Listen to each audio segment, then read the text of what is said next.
People across Europe are struggling to pay soaring energy bills, but the EU can't agree on capping the price of natural gas, which is in short supply due to Russia's war in Ukraine.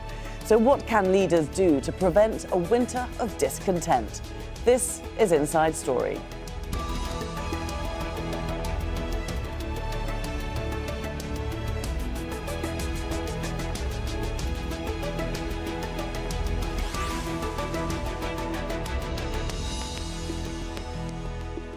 Hello there and welcome to the programme. I'm Laura Kyle. Time is running out for Europe to contain soaring natural gas prices. Russia was the continent's main provider until it invaded Ukraine earlier this year.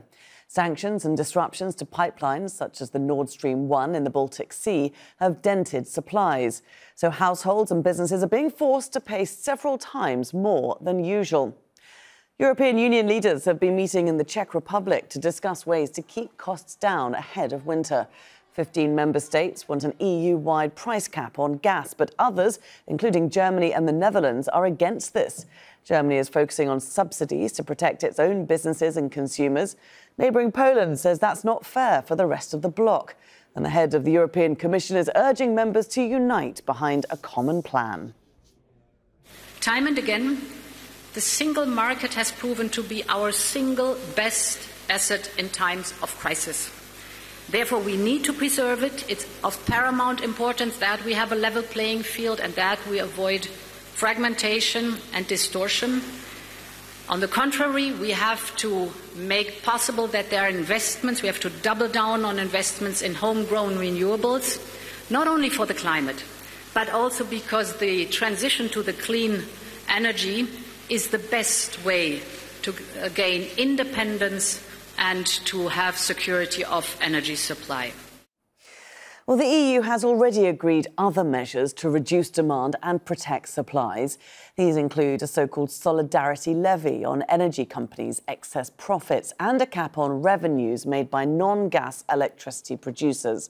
A mandatory 5% cut on electricity consumption during peak hours until March next year, and a voluntary 10% reduction to be decided by each member state.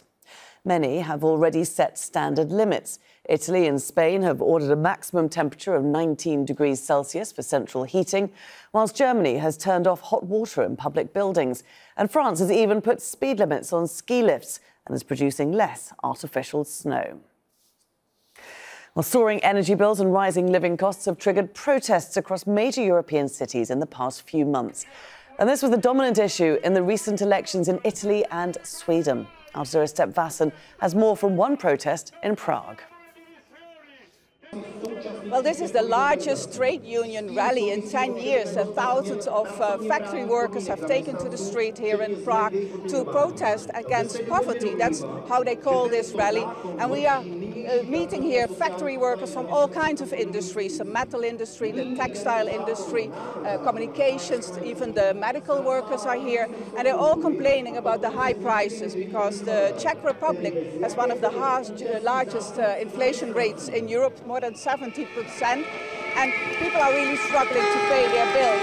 And what these unions are asking for is control of prices by the government, not only food, but also fuel. They want a price cap on gas because the Czech Republic was for 100% depending on Russian gas before, and now they try to import gas from everywhere, and the costs are tremendously high. So that's what they are asking for, and many more people are expected to come here today. They told everyone 50,000, maybe up to 70,000 would be coming. Step fast for Al Jazeera, Inside Story.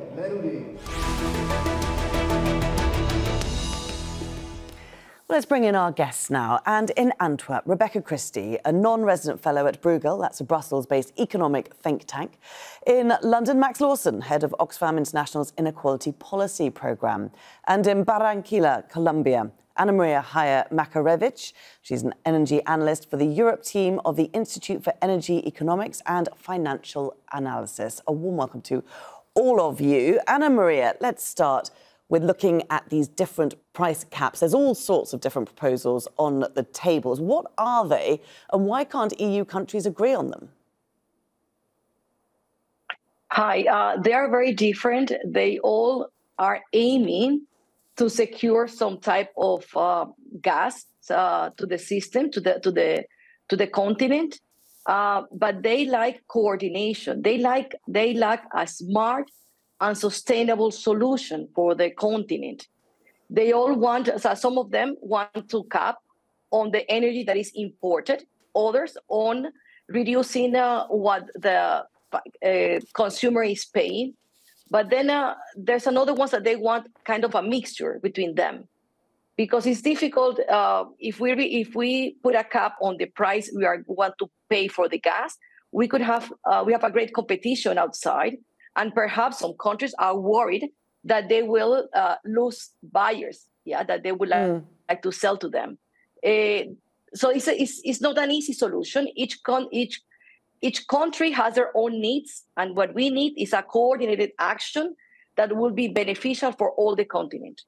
So, Rebecca, we've got 15 member states wanting an EU-wide price cap, but Germany and the Netherlands are against that. Why is that particularly? I think you're talking about a price cap on natural gas, which is of interest because natural gas is not affected by the sanctions that have been put in place on Russia. If anything, Russia has been de facto putting gas-related sanctions on the EU through limiting supply and as a consequence of all of the technical issues with the pipelines.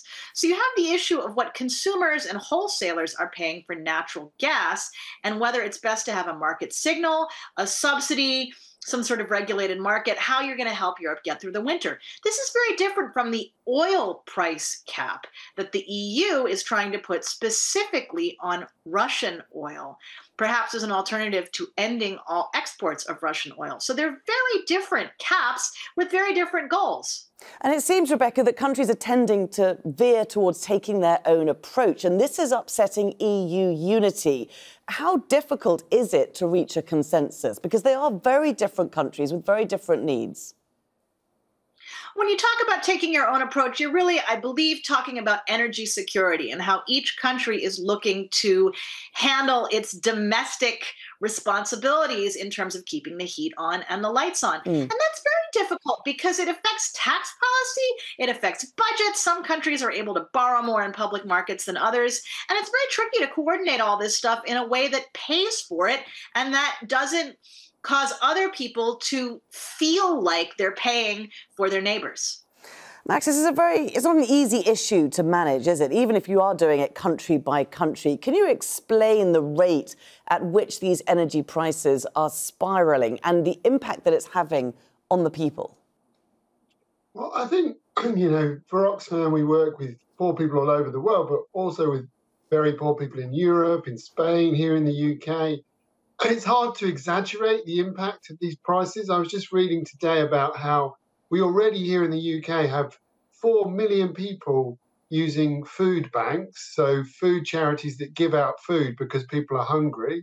Many, many people are now coming and saying, please give us food that is cold, that you don't have to cook, because they're unable, even here in October, at the beginning of the winter, to afford the energy to even cook the free food that they're getting. So it's hard to exaggerate the pain at the bottom, but it's also hard to exaggerate the profits at the top. You've got an energy industry that's making around $3 billion of profit a day.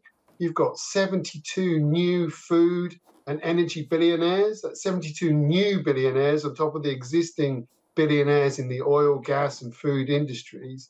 So enormous profits being made, enormous winners too in this situation. So something has to give. We need to see those winners contribute far more to helping the people at the bottom. Anna Maria, would you not say that those winners are helping to address those wealth inequalities? I mean, we're looking at many countries already bringing in a windfall tax on profits. Yeah, they're all helping, but maybe just one solution is not enough. We all have to work, as I said in other times, I've said, we need to bring solutions that will tackle three main things that are energy security, energy transition goals, and cost. So any solution that comes into place have to bring a wider benefit to all the communities. And yes, they are helping, but just one solution won't be enough. They need to also work on the demand side. And that's the part that I am struggling to see in Europe, that all these solutions are mainly from the supply side. Now they're analyzing all the problems that we have on the supply issues, but I want to see programs immediately starting in all Europe on how to switch demand. How can we bring, for example, heating in a sustainable way? Because that is the worry now that we are going to come into December. Winter is coming. We need heating, and majority of the countries they use gas for central heating. So I would like that we bring solutions on the demand side, because we are just focusing supply side. Max, to what extent do you agree with that consumers and businesses should be responsible as well for this by reducing their demand? I mean, I think in the UK it might be one of the few countries in Europe that is not requiring its people to change their behaviour of consumption of electricity.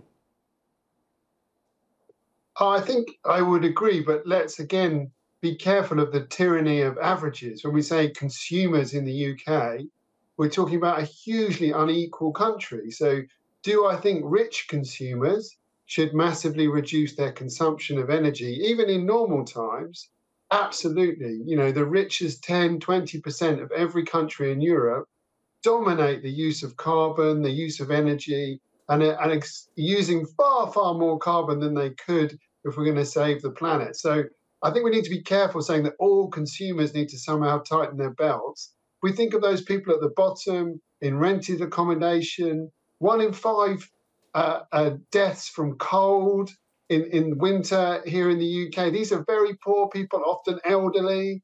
So I don't think we should really be telling them to conserve energy. So I think let's be really specific about who we mean here. It's the people at the top in every society that are massively over-consuming energy in Europe. Rebecca, what are your thoughts on that? Because as we just heard, Italy and Spain, for example, ordering a maximum temperature of 19 degrees Celsius for central heating. It doesn't sound very high. Do you think that makes enough of a difference to warrant it? Reducing demand certainly will help. And then the other question is how countries can help make sure their most vulnerable are getting assistance. This is something that makes, to me, more sense than just regulating the entire market and lowering prices that even very wealthy people can benefit from. Instead, you leave the prices high to encourage people who might have a choice about how much they spend on energy to spend less, and then you provide direct aid to the people in less fortunate circumstances who just need help getting by. But Rebecca, this is what Germany is doing, isn't it? It's created this $200 billion aid package, which will help people with their soaring energy bills. But it's coming under massive fire from other parts of Europe that are saying that it's just going out on its own and it's creating unfair competition in a single market. There's a lot of concern that a country like Germany, that has a lot of fiscal space, is benefiting without sharing the wealth that people across the EU believe comes from the single market as a whole. So there's a feeling that Germany would do better to use its economic power to help the entire continent rather than simply focusing within its own borders and leaving other people do the same, given how critical Germany is of the way other people spend their own money and also EU finances. There's a lot to be said for helping vulnerable populations. There's a lot to be said for looking for ways to structure aid and to structure market incentives that the market will work. But it needs to be done in a way that people believe is fair. That political perception is important. Anna Maria, you mentioned that demand is important, but caps, whilst they may ease the cost, they certainly don't restrain demand, do they? So it's kind of dichotomy there as to how good and how well they will be received. I would encourage more switching gas demand. For example, there are alternatives for heating. That is one of the issues that are the main worry right now for the winter seasons. Why don't we encourage more the buying heat pumps, installing heat pumps at homes? You know, maybe solar panels for heating. So the demand could be managed in a different ways, and I think that's why we need more technical aspects, not just the financial part. You know, we need to understand, okay, how is the system works? How we need to understand also properly our network. How is the gas and LNG behaves, the network in all Europe, to understand where can we move flows around? Where can the demand be distributed in different places? And what can the governments help do to switch those consumers, their demand that they're having with gas, to other sustainable solutions, other renewable sources? Yeah. So I think it's not just financial. We need to work on technical issues here. Max, this is an opportunity, isn't it, to speed up development in the area of renewables. And in the longer term, renewables should be more energy and cost efficient across the board. Oh, I mean, absolutely. We need to transition faster, but I think we need to be very careful in describing what's happening right now in Europe as an opportunity. I mean, the huge suffering, a huge chunk of the people at the bottom of the economic pyramid, remember, they don't own their own homes, they're renting their own homes. You know, the idea that they can somehow find a heat pump and replace their rickety gas heating. Yeah. I mean, in the immediate future, we need to stop old people dying of cold in the next 2 or 3 months. And I think we need to be very, very careful in presenting this as some kind of opportunity. Okay. But do I think that we need to structurally transition as rich countries away from fossil fuels? And could this leave us in a position where we do that quicker? I hope so. But right now, I'm much more worried about stopping people dying of cold. So if we're looking across Europe, which countries can you point to be doing a good job so far at protecting the most vulnerable in our societies this winter?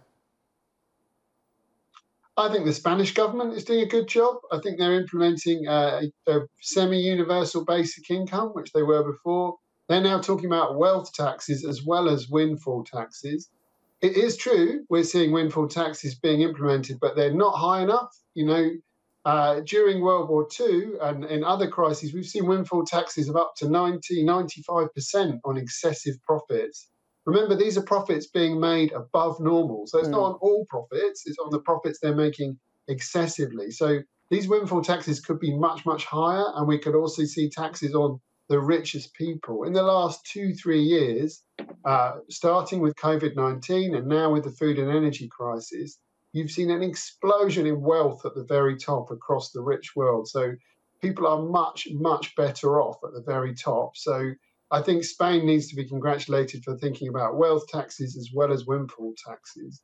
At the opposite extreme, we have our government here in the UK, which seems to have picked the worst moment in history to give away enormous sums of money to the very rich. And I think they're suffering politically as a result. So, yes, a huge variety across the continent of what governments are doing. And, you know, inequality is a poverty.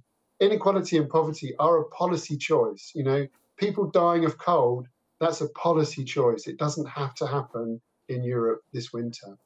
Rebecca, when people are unhappy, they can express it through protests, they can reflect it in the ballot box if they get the opportunity.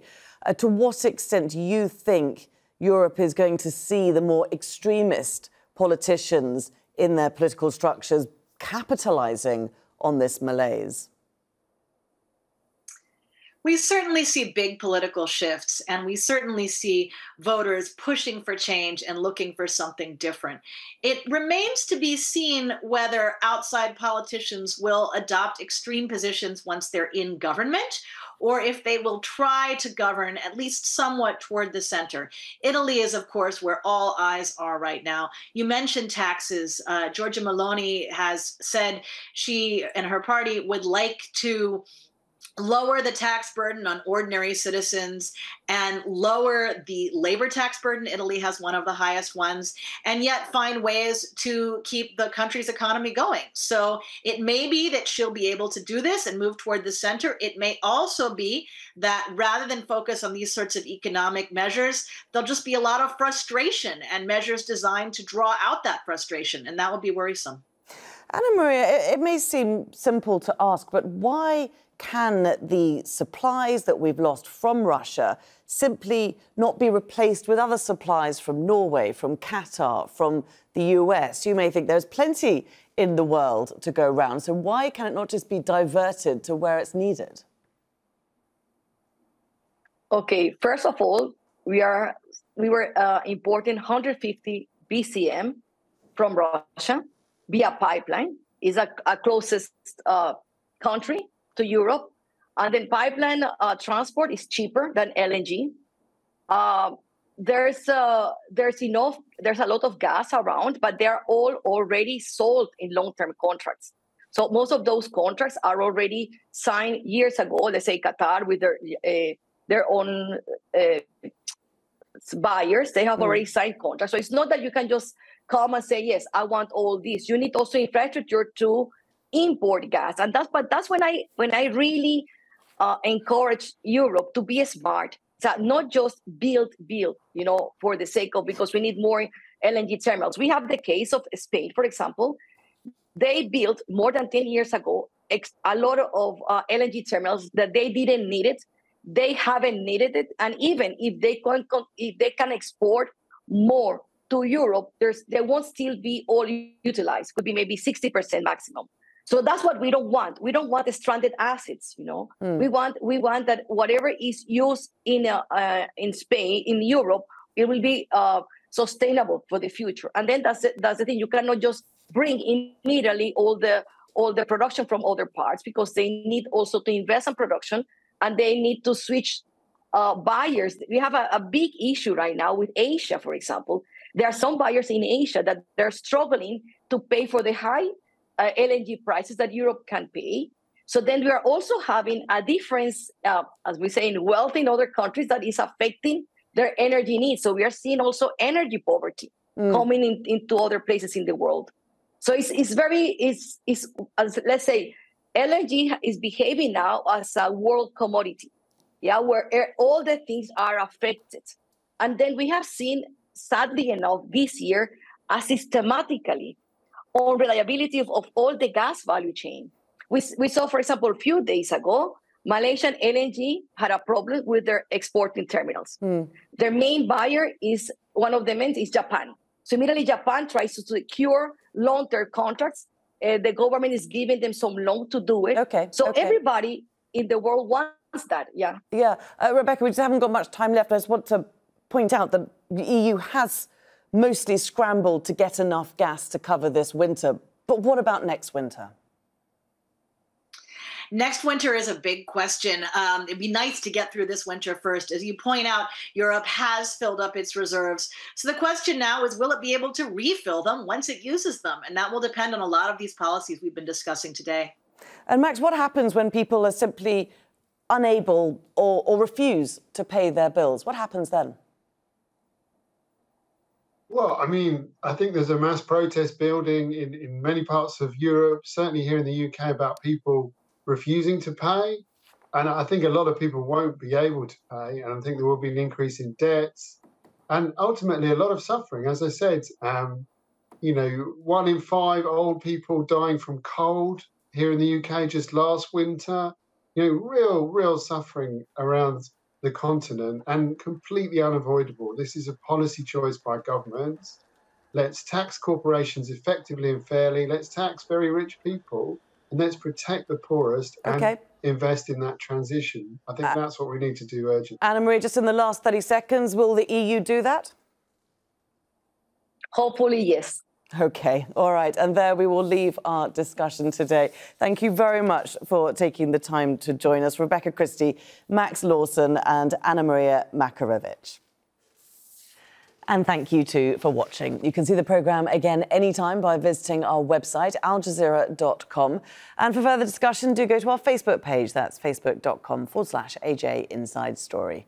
You can also join the conversation on Twitter. We are at AJ Inside Story. From me, Laura Kyle, and the whole team here in Doha, bye for now.